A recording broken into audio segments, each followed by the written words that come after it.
This is All of It. I'm Allison Stewart. Thanks for spending your day with us. I'm grateful that you're here. Coming up on the show today are 3 films about New Yorkers. TV host / sexual pioneer Robin Bird, newsman George Whipple, and the once governor of this great state, Mario Cuomo. So stick around for that. So let's get things started with our book series, Full Bio.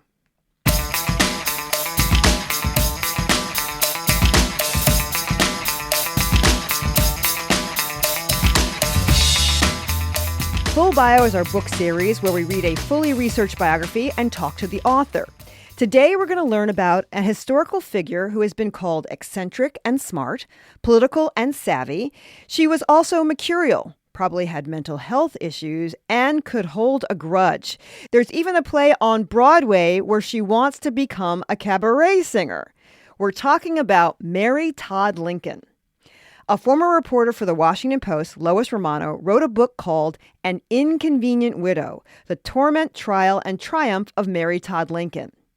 Mary Todd and Abraham Lincoln were a team from the time of their marriage until his death. He was the first president assassinated in the United States and became a martyr. Mary had a different story. Romano writes, the more Lincoln's legend soared, the more Mary's reputation declined. Romano is definitely in Mary's corner, or at least she wants people to consider her whole life. So let's start with her childhood. Here's Lois Romano, author of An Inconvenient Widow, The Torment, Trial, and Triumph of Mary Todd Lincoln.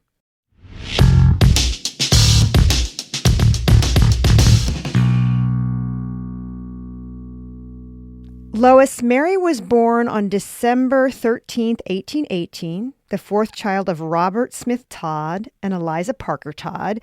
And she was kind of born into a family that was well-to-do and a bit connected. What did her father do? Her father had many jobs, but he was a lawyer. He was also a merchant, and he also managed to become the clerk of the legislature for a number of years. So he really understood the intersection of power and money, that you can have power, but you need money too, and you can have money, but you need power. And he worked all those connections. And I think he did pass that sort of value system on to Mary. Like she got it. She was very political. How about her birth mother, who only lived until Mary was 6 years old? Yeah, we don't know as much about her. She was also from a good family, a well-to-do family. There are no images of her, which is fascinating.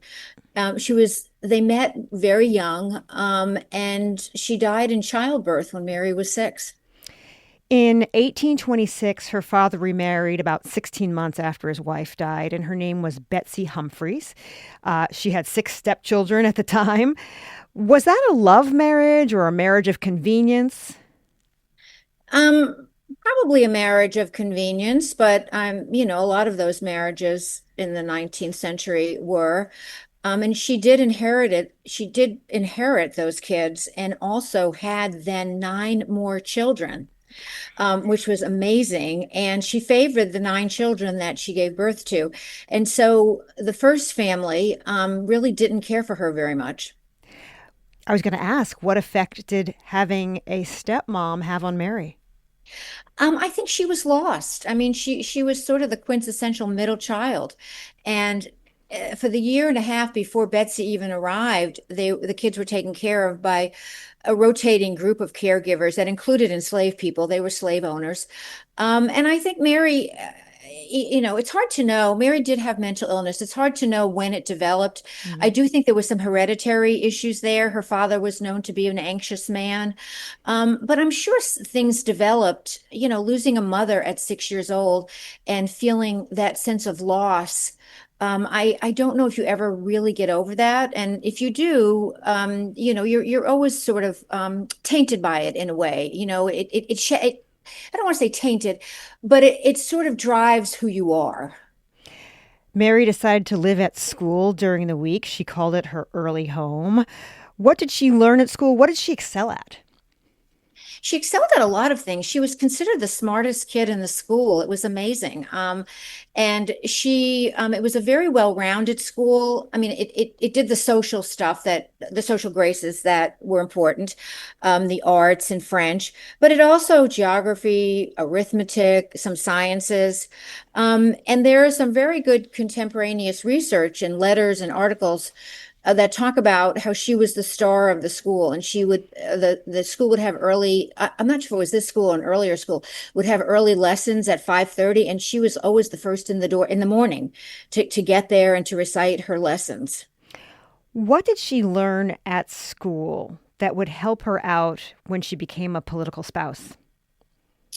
So that's an interesting question. I think a lot of what she learned at school that would help her long term was probably from the headmistress, a woman named Charlotte Mantel, and who was a very broad woman, came from Paris or France, and from Charlotte she learned how to she found her voice. Mary found her voice. Charlotte was a very independent thinker, and she was not a Southern belle. In fact, she didn't like the Southerners very much, and she was very clear about that.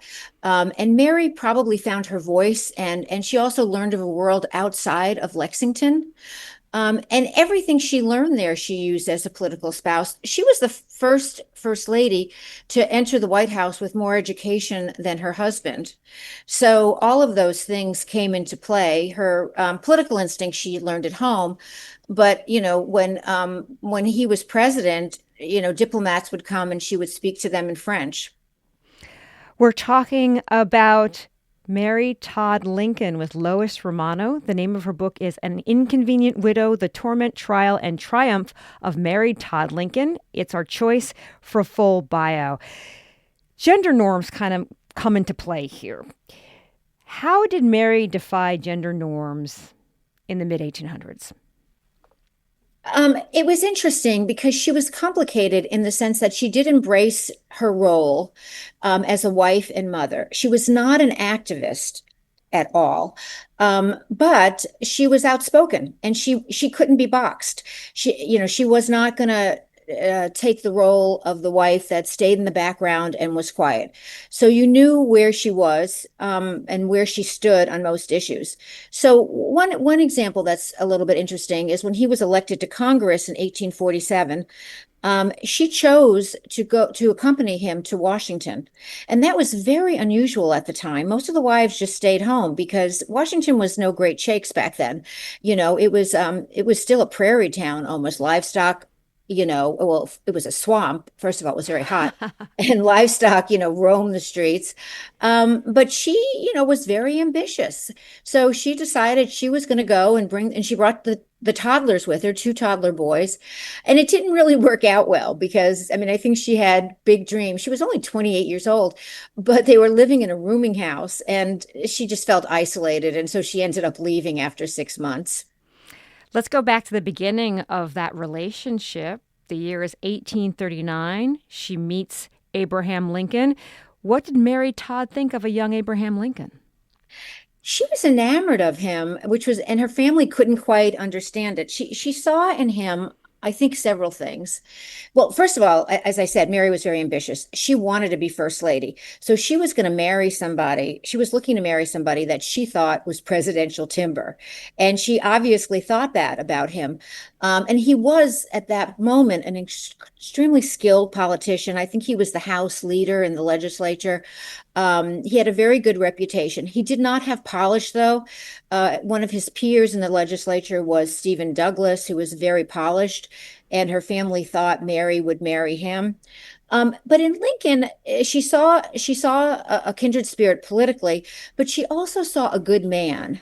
Mary didn't. She wanted to be loved, and she wanted somebody to be kind to her. And she had a lot of anxiety, and she could have little blow-ups, which were considered temper at the time, but now we'd know it as anxiety because they would pass. And I think she saw in him somebody that she could build a future with, a good man, somebody she could, have a family with, but also that could probably make it to the White House. Whereas a lot of his contemporaries saw him as sort of awkward, poorly dressed, prairie lawyer. They had a breakup And Lincoln suffers a nervous breakdown during this time. What happened to Mary? Well, it was interesting because Mary held it together. For all the talk about her mental illness later, she kept going out, and it's unclear why the breakup happened. I mean, all we know is renditions of it from years later when people started not to like Mary. But at the time, she was the catch. Lincoln wasn't the catch. I mean, every she could have married any man in that town, and so the fact that he broke up with her was sort of stunning. And then the fact that he got so depressed. I mean, he effectively, Allison, had a nervous breakdown. I mean, his friends had to take things out of his room. She kept going out. I mean, Yeah. she's dating, and I mean, she never lost her love for him, and he was always on her mind. But people would say, there's contemporaneous letters where they say, well, we saw Mary out and she seemed fine, but you know, Lincoln is just circling the drain back at the rooming house. They got back together and they married fairly much in secret. Um, First of all, why did they get married in secret, and did her family sanction this marriage? It basically what happened is that Mary was humiliated by the breakup. And one, that's the first thing. And the second thing is she knew after the breakup, and probably maybe a little bit during the dating, her sister and brother-in-law told her that they shouldn't be together. They were a mismatch. And her sister was looking at Mary as a little bit more superficial than she was. Mary was a little deeper than that, but she thought, he couldn't give Mary what she wanted. Mary was social, Lincoln wasn't. And so when they got back together, Mary didn't want the community to know, and she certainly didn't want her family to know. So her friends got them together because it had been 18 months, and and the friends thought, well, they neither of them have found anybody, so let's do something. So they created a few opportunities, social opportunities where they were together.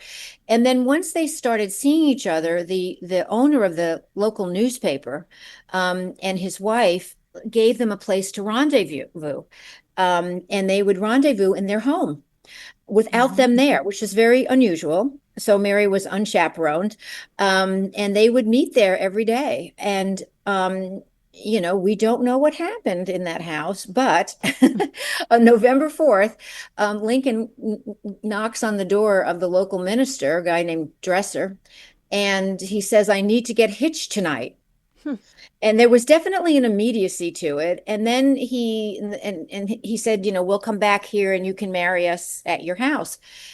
He goes out on the street and he runs into his future brother-in-law, who he had served in the legislature with, and he tells him, and he said, well, and the guy's stuttering, and he goes, well, okay, but you will not, she's a Todd, and you're not going to marry her in this quick ceremony. We'll do it at our house. And they might have delayed it a day. That's a little bit Mhm. unclear, so they could get ready. But basically, they put on a wedding. She found a white dress. Lincoln ran and had a ring engraved. And then they moved into a rooming house literally the night of the wedding. And I will tell you that the oldest son was born 9 months later. So they either did the deed the night of the wedding or or right before the wedding, which is why Lincoln was very anxious to get married that very same day. Did her family, did the Todd family, help them out at all? Or was this a new world for her, having to live without the means she was used to? They did not initially. The father eventually did, and the father, by the way, I just want to say the father liked Lincoln. He didn't have an opinion. He was in Illinois and not in Illinois. He was back in Kentucky, so he didn't even meet him yet. But they moved into this rooming house that was, I think, $4 a week, and it was just a small room. And no, Mary was not used to it, but she started penny pinching, and learned how to adjust. And her sister had also lived at the rooming house when she first got married, so it was a little bit of a tradition. And it wasn't a horrible rooming house. I mean, they met interesting people there, but she was on her own financially, and they were living on Lincoln's, salary as a lawyer. And they eventually saved enough money to buy a house. You wrote that as Lincoln gained notoriety, when he went to Congress for his speeches, he would get around 80 letters a day. Now, normally, a political wife would be in the background, but Mary was not like that. How was she present with the press, and what did she see as her role as his wife?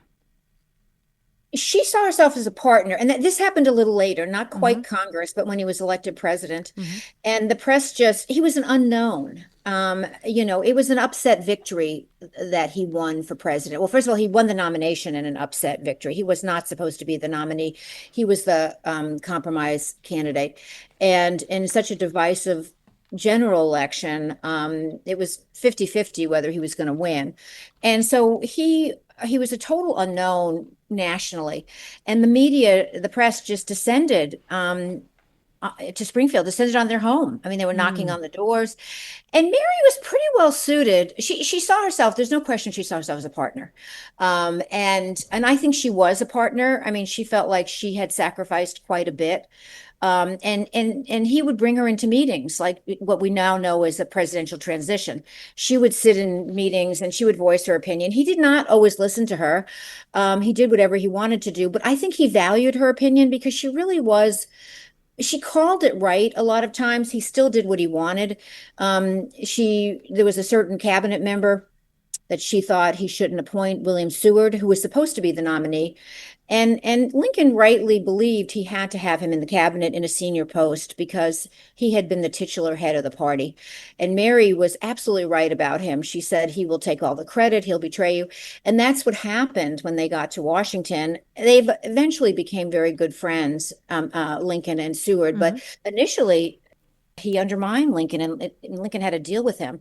So Mary, she had her finger in the pot all the time, and she would either talk to Lincoln directly, or she would write some of his closest advisors and tell them. And she always created a straw man. She'd say, "Well, I was talking to some people in New York, and they said this, that you shouldn't do that," when it was really her. But her instincts were pretty good. And she was a little vindictive. Like if you had crossed Lincoln, it was all about Lincoln, not about her. If you had crossed Lincoln somewhere along the line, she was like not going to let you get an appointment, or she would try to lay down in front of that track. And I'll just say one more thing and then we can move on. But when he got elected that night, she went to bed early. When he found out he was president, he ran home to tell her, and he told someone later that he woke her up and he said, "Mary, we've been elected." So he viewed her as a partner as well. Coming up in Full Bio, two of the men who Mary Todd Lincoln considered her enemies. This is all of it.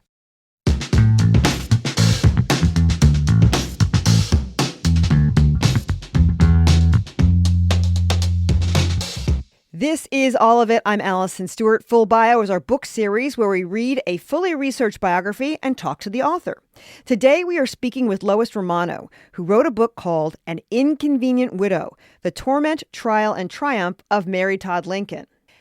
Lincoln was surrounded by men in his cabinet with whom he didn't always agree, and some who did not respect him at first. One way to get on Mary Todd Lincoln's bad side was to vex Abraham Lincoln. Mary considered two men dangerous: Secretary of State William Seward and Lincoln's former law partner William Herndon. She used whatever was available to her as a woman to get in their way.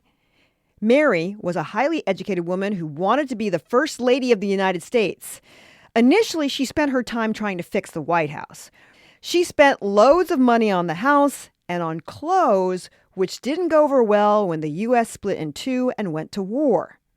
Not to mention that members of her family fought in the Confederacy. She was from a slave state, and the family held enslaved people. Let's get into it with Lois Romano, the author of An Inconvenient Widow: The Torment, Trial, and Triumph of Mary Todd Lincoln.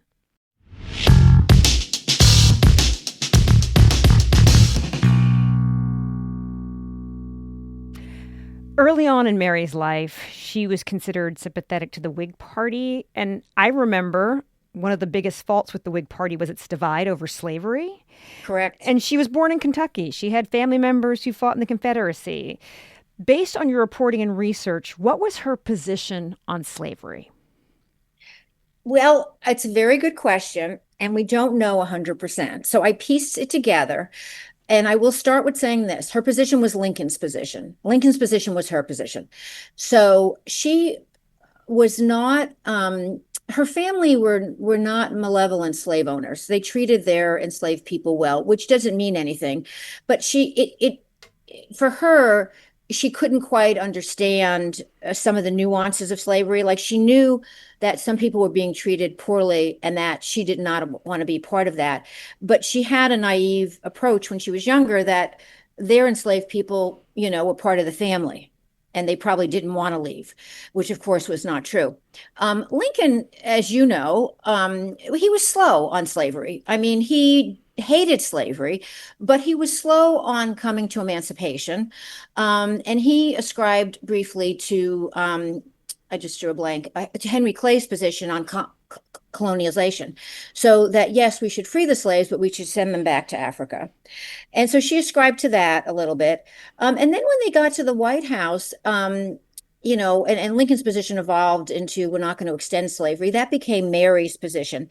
And one of the things we can look at in trying to divine what she thought is who she socialized with. She spent a lot of time with her seamstress, who was an African American mixed race woman, who actually brought Mary into educated Mary on what was going on with slavery, what some of the freed slaves were going through, the contraband society, and how they needed money. And Mary donated money to that. She helped raise funds for that. She sent over food to the contraband camps. One of her biggest friends also was a senator from New York named Charles Sumner, who was an abolitionist. From Massachusetts, right? From Massachusetts, correct. And Mary was very close to him, and it's hard to imagine knowing Mary and knowing how she was so engaged that they didn't talk about these issues. And then later she met another abolitionist named Jane Gray Swisshelm, who believed Mary was an abolitionist. I'm not sure I would go that far. I think she wanted to end slavery. I don't know if she had really thought through what was supposed to happen. But there are people out there that believe that Mary maybe was a little bit more on the cutting edge than Lincoln initially. I'm not sure about if I believe that or not. But she definitely ascribed to everything he did. And after the Emancipation Proclamation was passed, she wrote a letter to Charles Sumner and said how proud she was and what a rich legacy this was for her sons. It seemed like she truly evolved on slavery from where she Yes, I think that's a started. good way to put it. Yeah. Even as Lincoln's career progressed to the White House, it appeared that Lincoln did not have problems with his wife, with her outspokenness, with her ability to spend money. She did quite a bit, with her sort of high fashion sensibility. Obviously, other people did have problems about it. We'll talk about that in a moment. But why didn't Lincoln engage with her alleged difficulties? He understood her. And he had less time for her in the White House, which is, I mean, I sort of think she went off the rails in the White House. Before that, he would know how to calm her down.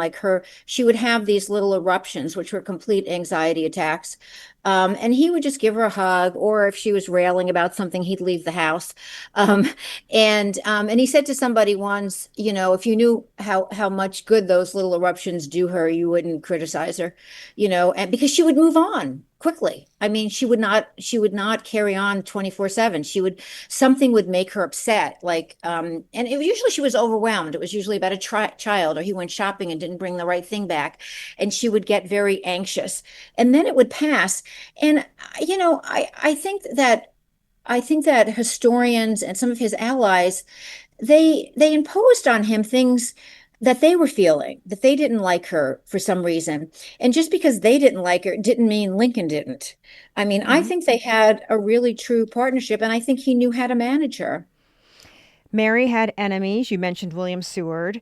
And there was a story about how she sort of wrestled away from him the first uh, party or Right. that was her first party as first lady.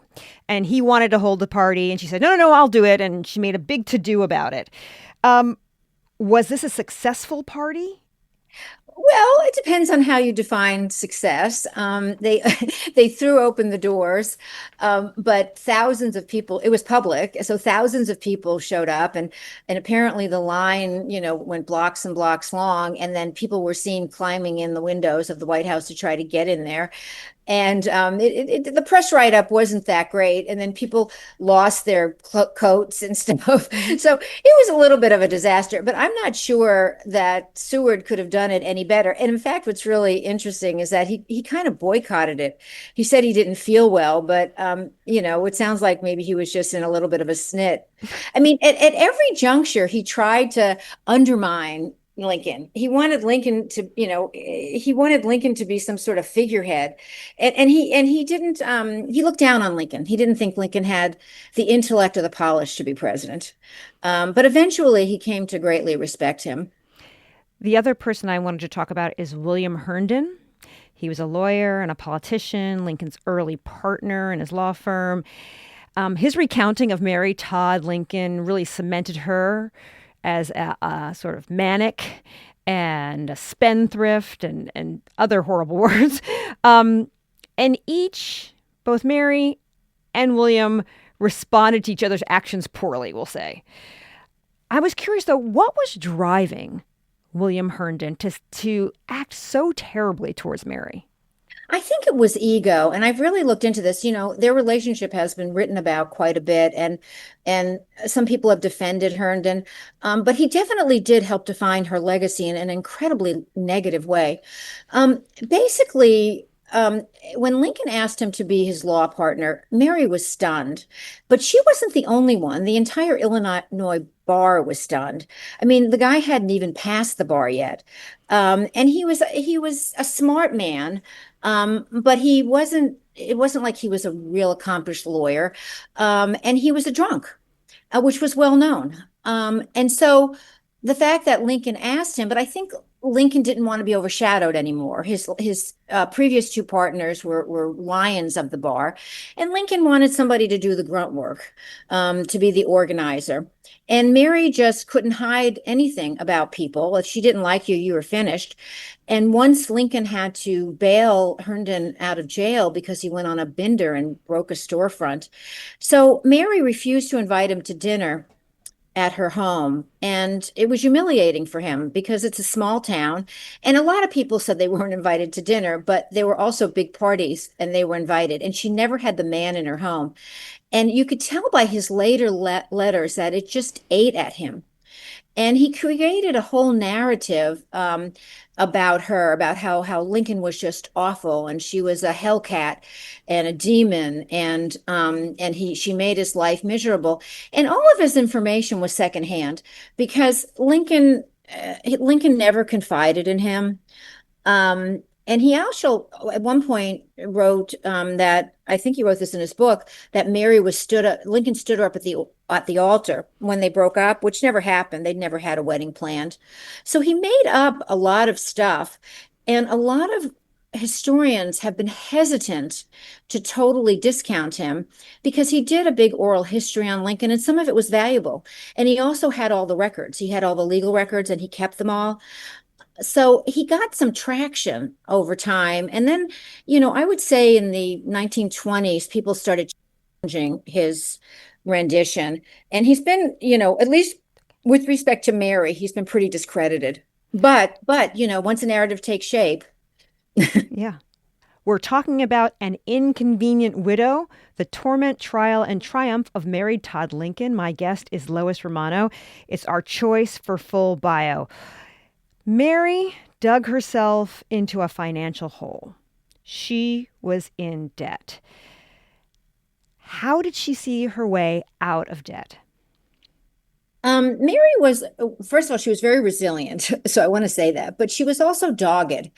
And Mary got herself out of a lot of jams that she created for herself over her life. And then when she saw that the walls were closing in, she knew how to get out. And what she did, in this case, is she got a couple of people, men that were friends with her, to help her negotiate settlements. She paid some of it down herself, and at that time she wasn't getting a lot of money because the estate was still being settled, and she was maybe getting an allowance of about $50,000 a year.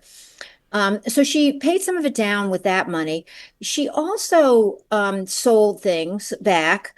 And Mary, being a compulsive shopper, she would buy stuff that she never opened. So, for example, she had about $38,000 worth of jewelry. I mean, and this is in today's dollars, worth of jewelry and goods from a store called Galt's in Washington.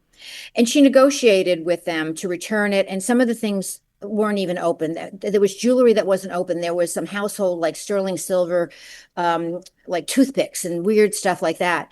And so she managed to settle all of those things.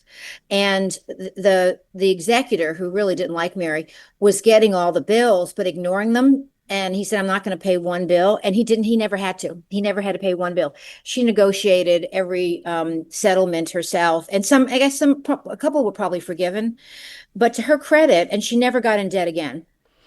Mary had 4 sons. Only one lived to adulthood. Edward died when he was 4, Willie at 11, Tad at 18. And, well, she held seances in the White House. And it seemed to have deeply hurt her. How might we view her mental health now, knowing what we know about her?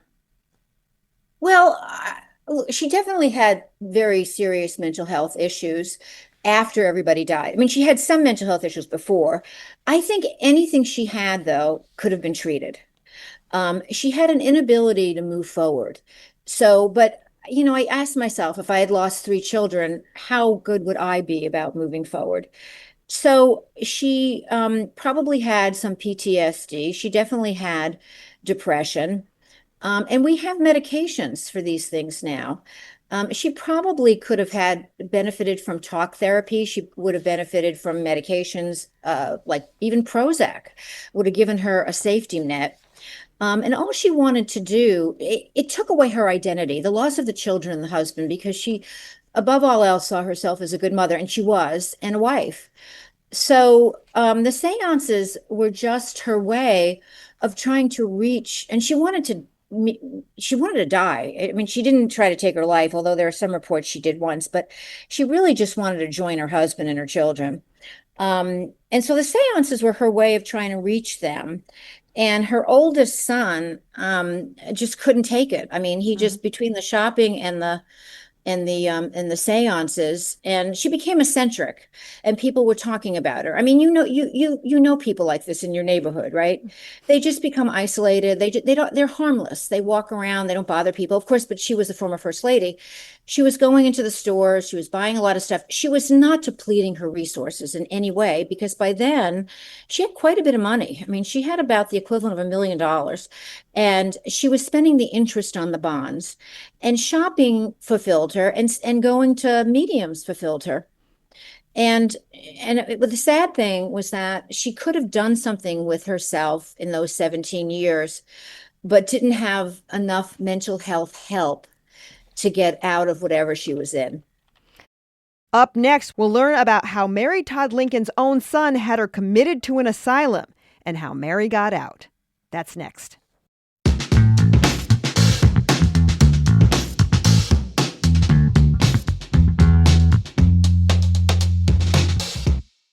This is All of It. I'm Allison Stewart. We're speaking to Lois Romano, the author of the book An Inconvenient Widow, The Torment, Trial, and Triumph of Mary Todd Lincoln. It's our choice for full bio.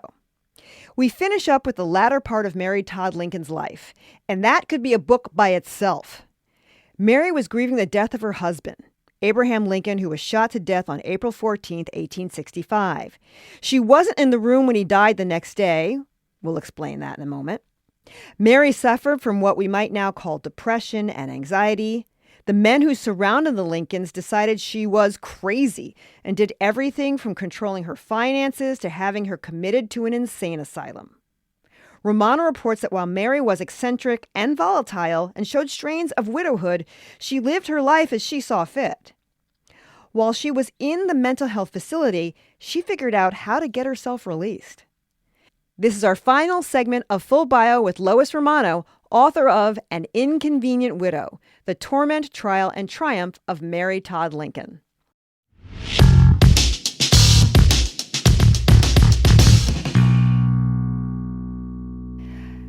In your chapter on the assassination, after Lincoln is shot, she sees him, but she is not with him when he dies. Why wasn't the First Lady with her husband? There were a couple of reasons. One was just pure misogyny. They didn't think she belonged in the room. And there were so many men in that room. I mean, I at one point I counted, they weren't in the room at the same time, but upwards of 60 men went through that room. Cabinet members, Supreme Court justices, governors. It was bizarre, senators. And they didn't want her in there. And part of it was that she was a bit hysterical, so she was crying a lot, but so what? This is her husband. And they didn't think she belonged in the room, and she wasn't part of any medical decisions. And she went in he died at 7:22, and she went in at 7. And he looked really bad at that point. It was clear he was breathing very heavily. His face, his eye was swollen because of the bullet. His face had discolored, and she fainted. Um, and or she screamed or something and Mm-hmm. fainted. And a cabinet member said, "Get her out of here." So when Lincoln died, 20 minutes later, the men in the room did a prayer, and they didn't invite her in for the prayer, which was unbelievable. And when she said to the minister, "Why didn't you tell me?" He said, "We thought it was better not to." I mean, so a bunch of men made a critical decision for her that she had to live with for the rest of her years. What happened to Mary Todd Lincoln after her husband died is, I just think it's strange. There was a fight over where his body should be interred. There was a fight about how much he should receive from the government. There was a fight over his estate. When you think about these things in total, what do they have in common? Well, they have misogyny in common. They were all sexist. Mhm. They didn't believe that she had the right to make any of these decisions. But there was also an overlay of politics going on. By the time Lincoln died, he was starting to become an icon. And so many people thought they owned the legacy. And she didn't even want him buried in Springfield, but she agreed to it. And part of what was going on too is she couldn't, it was precedent setting. He was the first president to be assassinated. So her asking for a pension was very unusual. And she was not liked still. People held a grudge against her still. So it was a big fight. So some people were saying, well, she shouldn't get one because he didn't fight in battle, but he was the commander in chief. Others said, well, her family fought for the Confederacy, so she was disloyal, which she wasn't. And it dragged on for several years. So I think it was just a combination of, a reputation, a narrative that set hold on her that shouldn't have. Um, and the fact that it was precedent setting, whatever they did. And she broke precedent. I mean, because of her fight, every widowed first lady now gets a pension. Judge David Davis controlled her fate for a time. Yes. Um, what was his role? He was very close to Lincoln. He helped get him elected president, and he was a Supreme Court justice. And when he died, I mean, when Lincoln died, Robert, the oldest son, rightfully so, and I think he probably asked his mother, asked Davis to come take hold of his father's estate. And he was probably the right man to do it. He had the stature. And he took hold of the estate but refused to settle it for Lincoln died intestate, let me just say that. So it wasn't an easy thing. And the money had to be divided 3 ways between her and her 2 sons. But he took it and put it in a trust of some kind, and he wouldn't settle it. And no one can really understand why, because there was no liens on the estate except one $11 lien for a newspaper subscription. And he refused to settle it. And she was living on the equivalent of $50,000 a year, which was awful. She was a former first lady. She didn't have enough money to support a home. I mean, she just wanted to live in dignity. And he, I think, again, I think he didn't like her. He wanted to return to the house in Springfield, which they owned, and she didn't want to because of the memories. He believed that she'd spend the money, which she would not have. So he held back, but he gave the oldest son money when he asked for it, some extra money. So it was really mean. I mean, he wouldn't help her when she needed money for utilities, when she quickly bought a house and then sold it. She finally takes a trip to New York to sell her clothing from Washington, which beautiful clothes that she had bought and got criticized for. And she wasn't wearing it. She was only wearing black. And the effort to sell the clothes became a scandal. It was terribly sad. And she didn't sell the clothes. And some 2,000 news stories were written about this awful situation about her selling clothes. I mean, who cares? Her son had a meltdown over it. And then all of a sudden, the estate gets settled because they couldn't deal with the pressure anymore. And once the estate is settled, and once, David Davis settles the estate, Mary goes to Europe and she's fine. I mean, she lives on her own and she feels like she has some control of her life. Robert Todd Lincoln, her son, at 24 years old, you wrote, went from trying to protect his mother to distancing himself from her. What really sent him over the edge, where he wanted to distance himself from his mom, the widow of the former president? I think one of the triggering events was this clothing sale. Something about it humiliated him. And in fact, he wrote his fiance at the time and said, on one subject, my mother is not sane, and that's money. And the truth is, Mary was weird about money, and she spent, and then she always was worried about poverty, but she had a real reason to be worried about money at this moment. The sale was just triggered him, and he writes to the fiance and says, I'm afraid there'll be more situations like this. That was the first triggering event. And then as we move forward, it becomes her shopping and seeing the having the seances, all of those things together.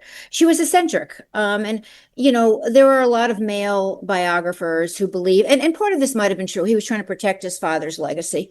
But I also believe he was trying to protect himself. He everything, people would talk about her and he would get embarrassed.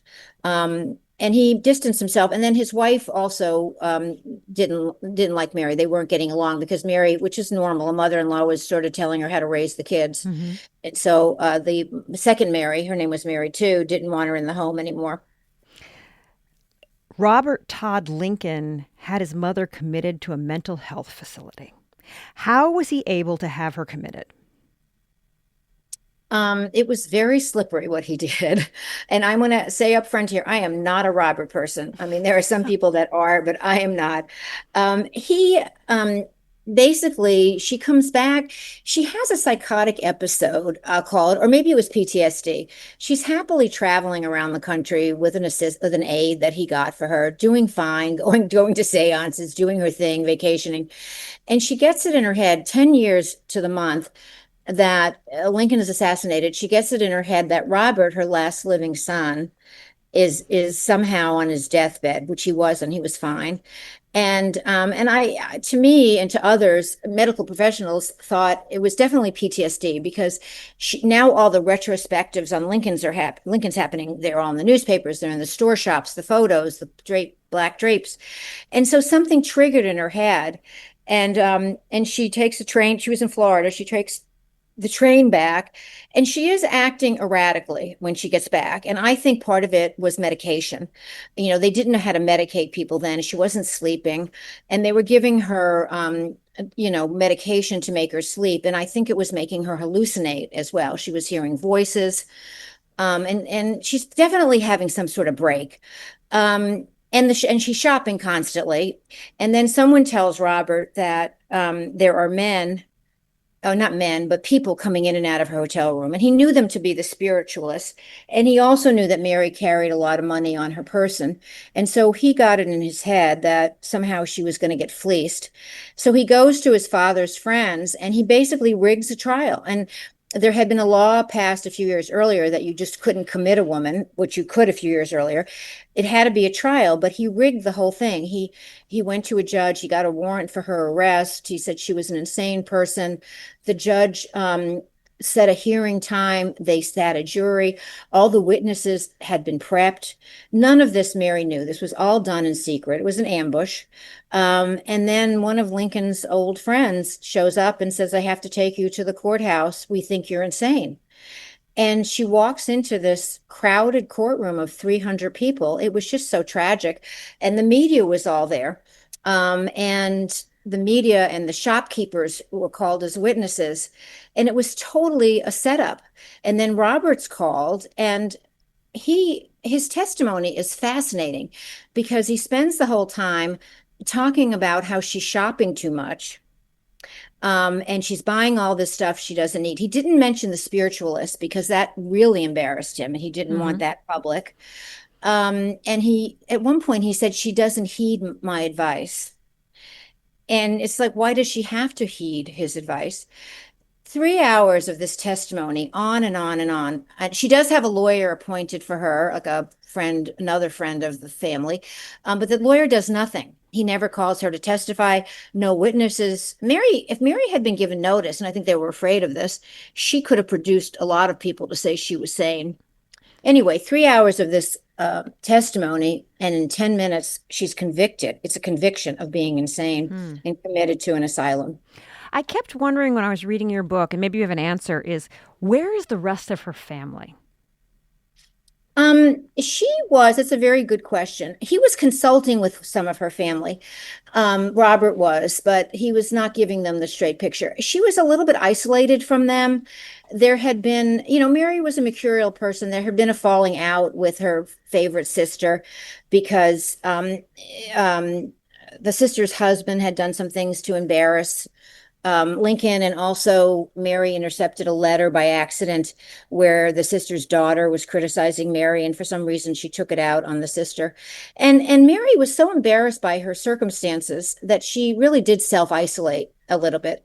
So she was not really talking to many of her family members, but when she was convicted, you can see communications going around, from cousins, from sisters saying, we didn't think it was going to go this far. Yes, we Hmm. realized she needed some help.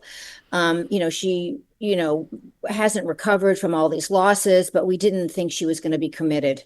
And one of her sisters does end up rescuing her, which is a great story. Yeah, her sister Elizabeth. People will have to read about that.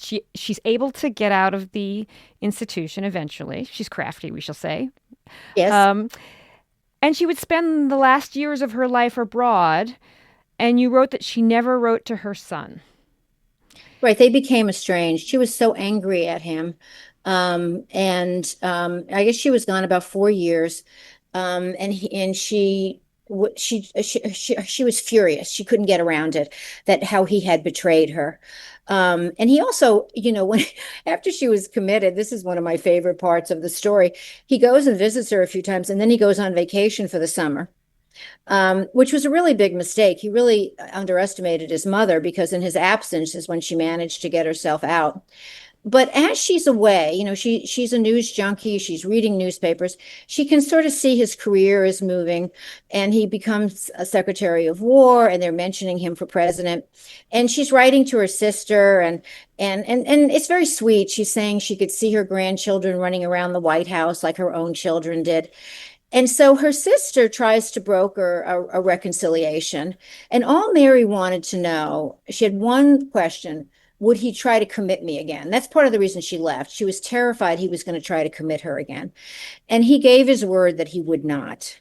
And he kept his word. And so she came back, and I believe it was 81, and he went to visit her. He was Secretary of War, and went to Fort Leavenworth for a stop by, and he went to visit her. And so they had a reconciliation at the end of her life for a couple of years.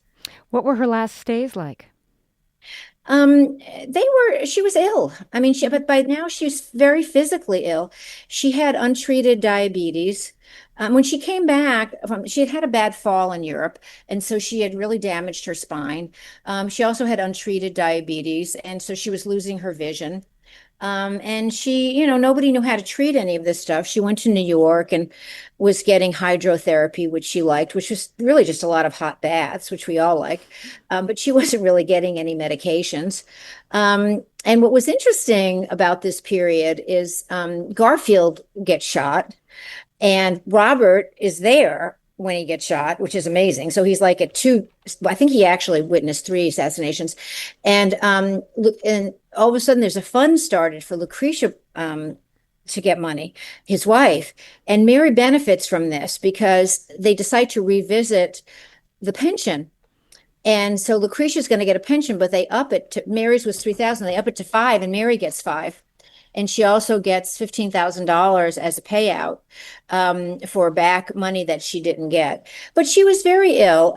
She went back to Springfield. She stayed in New York several months, went back to Springfield, and just stayed in her room and basically died of a stroke at 63 years old. She just collapsed. That was on July 16th, Right. 1882. The play "Oh Mary" has quite a following. It's a wacky send-up of her. What would you want viewers to think about Mary Todd Lincoln after watching the play? First of all, I want to say that I love the play, but it's indicative of where we are with Mary, right? That people could say anything about her. And the only thing that concerns me is that a whole generation now of people are going to think that she was a drunken cabaret singer. I would just like people to read about her. I mean, that's what I would say. I think in fact, I will tell you, I'm doing an event with the executive producer, Lucas McMahon, in New York in September. And we're going to talk about our two Marys. And in a way, Lucas said something very interesting to me once. He said, in a way, our Marys were alike. They were both boxed in by their times and frustrated. And his Mary, of course, is a farce, but mine was a reality. So I would just hope that Mary, I think in part my book has done so well is because, oh, Mary, people were curious about her. I'm hoping that's why, that people are thinking, well, was she really a drunken cabaret singer? And I'm hoping people will do a deep dive into Mary and find out what she was really like. Thanks again to Lois Romano for her time. There's so much more to read about Mary Todd Lincoln. The book is called An Inconvenient Widow, The Torment, Trial, and Triumph of Mary Todd Lincoln. Full Bio is produced by Jordan Loth, engineered by Juliana Fonda, and written by me.